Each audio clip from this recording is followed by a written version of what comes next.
I never imagined revenge would come in the form of a bridge collapsing into my lake with the entire HOA board still standing on it.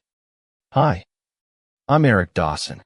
I'm a retired structural engineer who just wanted some peace and quiet on the 5-acre lakefront property I inherited from my father. But apparently, peace isn't something the Crestwood Bluffs Homeowners Association believes in. This land wasn't just real estate to me. It was family. My dad built the cabin here in the 70s. We fished off this shoreline, watched the stars from the dock, and even found rare clay deposits under the soil, the kind artisans used to beg him to sell. He never did. Some things are worth more than money, he used to say, and I lived by that. Everything changed when Judith Palmer showed up at my door.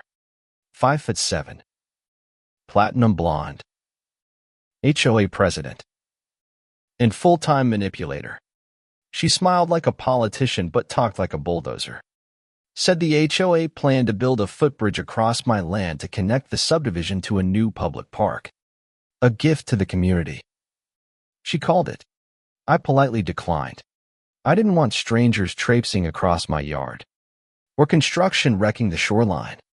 But Judith wasn't asking.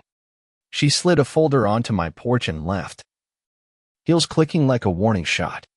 Inside, a vague easement clause buried in legalese from 30 years ago. It hinted the HOA might have some right of access, but nothing about building a permanent structure, just enough ambiguity to stir trouble. That same week, I got a notice about an emergency HOA meeting that I wasn't even invited to. A neighbor tipped me off.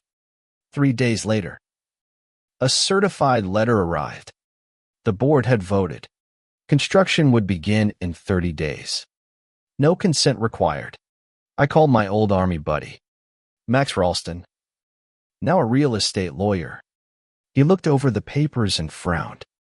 They're banking on you not fighting back, he said, but we can fight. Smartly. Max discovered Riverspan Construction, the firm hired to build the bridge, had secured every major HOA contract in the past 3 years, including an $80,000 repainting of the clubhouse that should have cost half. And get this, Riverspan is run by Judith's nephew. Zero experience with bridges. All smoke and mirrors.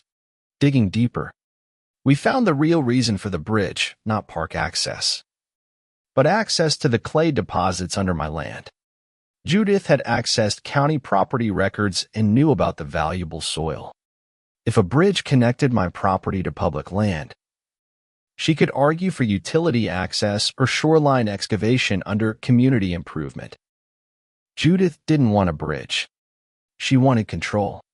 With Max, Olivia from the courthouse, and Walt, a retired city engineer, we started fighting back. We handed out flyers, showed neighbors the inflated costs, and exposed Riverspan's non-existent credentials. Some folks believed us. Others called us obstructionists. So I changed strategy. I opened up my land, created the Dawson Lake Nature Club. Kids came to learn about frogs and fish. Parents appreciated a free outdoor classroom. We weren't charging a cent, just enjoying nature. Legally, that drove Judith insane. She showed up ranting about code violations, but I had every rule on my side. No commercial activity, no structures, just benches and butterflies. Then the bridge construction began, fast and shady. Max and Walt documented every shortcut. Faulty materials, skipped inspections. The plan? Let them finish. Let the bridge collapse under its own lies. And that's exactly what happened. On opening day, Judith threw a party. Local officials, fancy speeches. She even invited me, hoping I'd either fake a smile or storm off. Instead, I brought a camera. Mid-ceremony, the bridge creaked. Walt whispered, "Too many people. The stress load. It's gonna buckle." I warned the crowd. Judith laughed it off. Then came the crack. The center of the bridge dipped. Screams, Splash. The whole HOA board went down like dominoes into the lake. No serious injuries. Thankfully. Just a lot of soaked egos and ruined suits. Judith emerged, dripping and furious. Accused me of sabotage. But Walt, the engineer, stepped forward with receipts, every flaw documented. Max had inspection records. Olivia had permit violations. Jessica, a reporter we'd tipped off, got the whole story. The bridge wasn't just a failure. It was evidence. In the fallout, Judith resigned. Her nephew's company was blacklisted. The HOA rewrote its bylaws.